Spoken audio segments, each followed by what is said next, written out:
Madrid, 1998. The Spanish Grand Prix. The track is packed. The heat sits heavy on the tarmac. Mick Doohan makes a mistake on track, and Carlos Checa is right there to take advantage of it. He crosses the line first. The Spanish crowd roars. It feels like just another good weekend for a rider who has been racing at this level for years. Nobody in that crowd knows it yet, but this is the last Grand Prix win of his career. 2 races later, in England, at Donington Park, there is a fast, downhill section of the track called Craner Curves, one of the most demanding corners in British motorcycle racing. This is where Carlos Checa goes down. At first, it looks like nothing much. He gets up, he walks away. The people around him think scrapes and bruises, nothing more. Nobody in that moment understands what those 2 races, so close together, will come to mean for the rest of his life. This is not a story about a rider who simply ran out of luck. This is what really happened to Carlos Checa. Before Craner Curves, before the crash that would quietly follow him for years, there was a different accident. One that did not happen to Carlos Checa at all.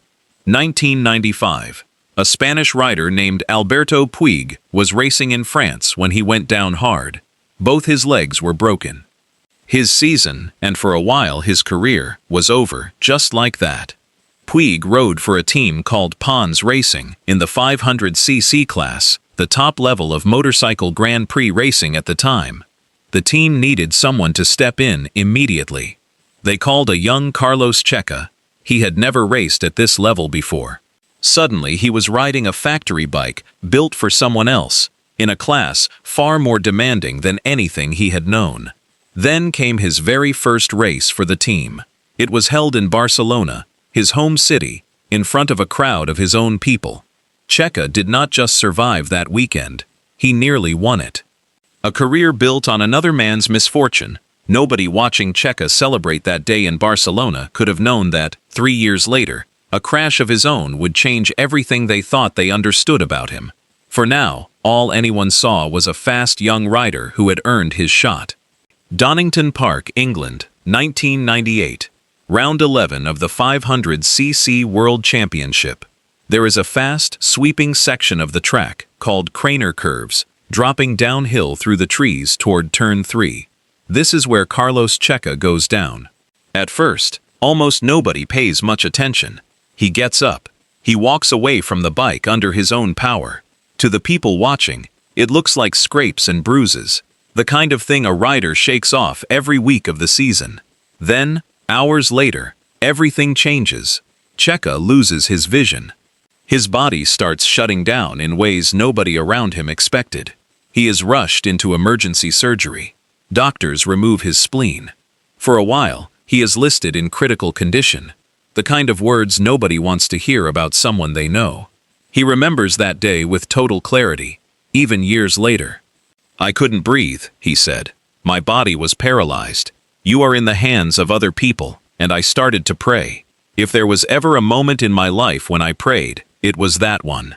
A rider who had spent his whole life trusting his own hands, his own instincts, on a motorcycle, suddenly had no control at all.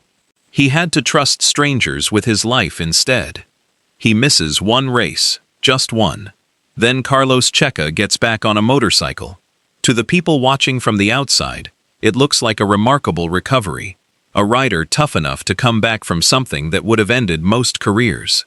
He finishes that season. He keeps racing the next year, and the year after that. On paper, everything looks the same as before. Most people who know this story stop right here. A bad crash, a hard recovery, a rider who came back. Carlos Checa is racing again. On paper, everything looked the same as before.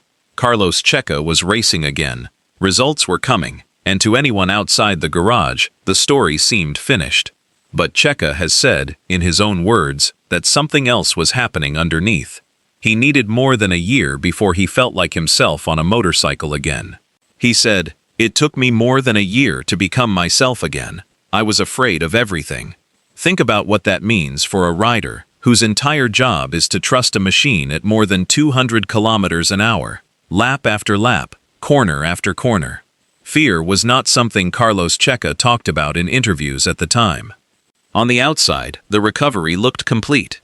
He was on the grid. He was scoring points.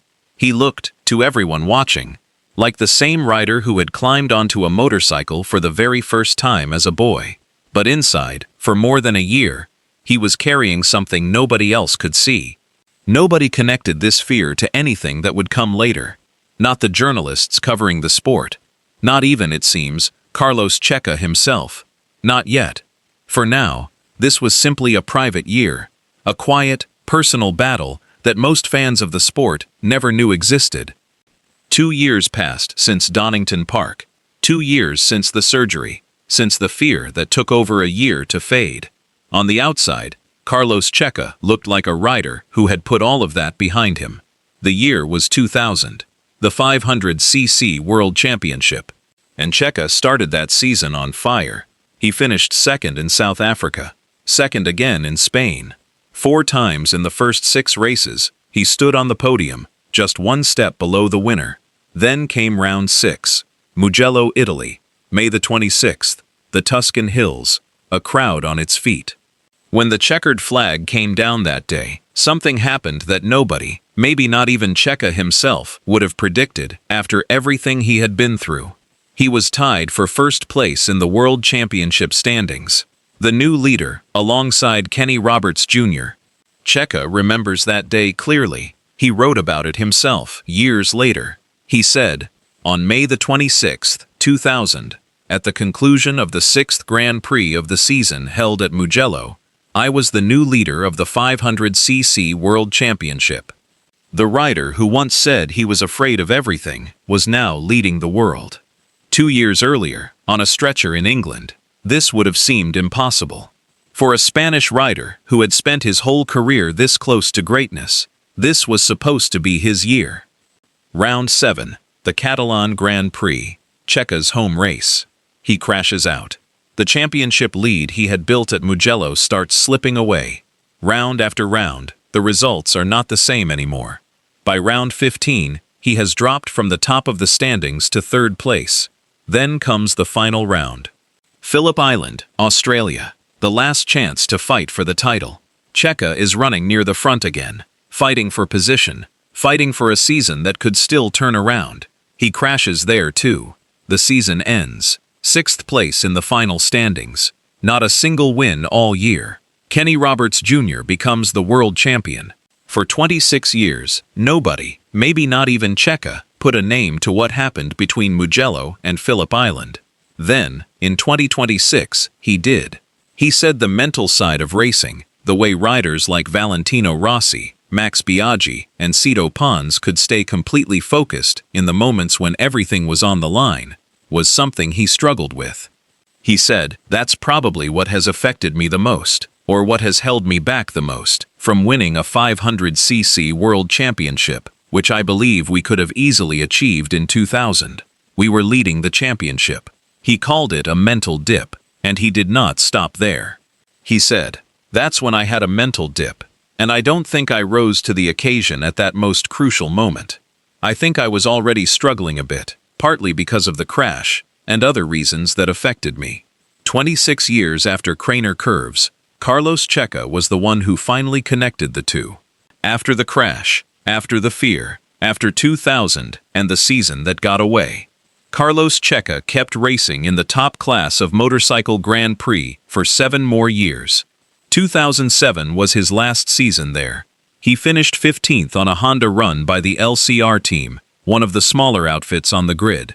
At the end of that year, Checa made a decision. He left MotoGP behind and moved to a different championship entirely. The Superbike World Championship, a series built around production-based motorcycles rather than pure prototypes. 2008, his first season with 10K Honda.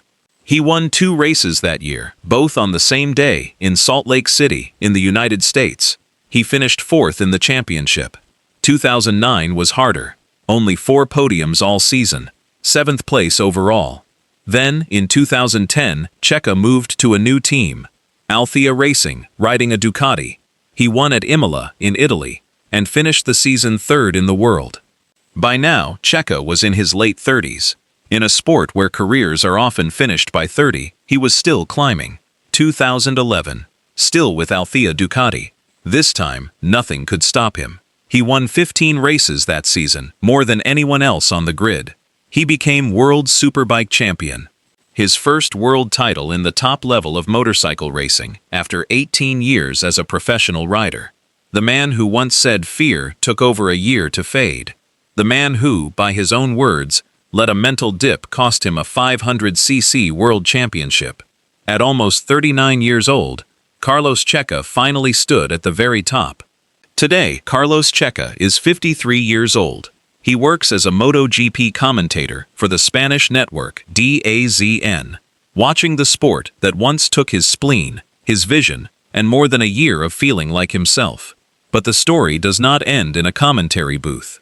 Checa describes himself in one simple phrase: an alma libre, a free soul. Those who know him describe someone tireless, someone who never seems fully satisfied, always looking for the next challenge. He flies planes. He rides bicycles long distances through open country. He climbs mountains for the simple pleasure of standing at the top. And more than once in recent years, he has lined up at the start of the Dakar Rally, one of the most demanding and dangerous races in the world, driving a car through the desert for 2 weeks at a time.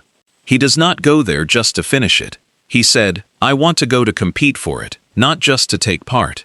28 years after Craner Curves, Carlos Checa is still choosing risk, on his own terms. Not because the fear ever fully left him. By his own words, it did not. Not completely. Not for a very long time. What really happened to Carlos Checa is not a story about a rider who lost his nerve. It is the story of a man who learned exactly what fear felt like, and who decided, again and again, not to let it choose for him.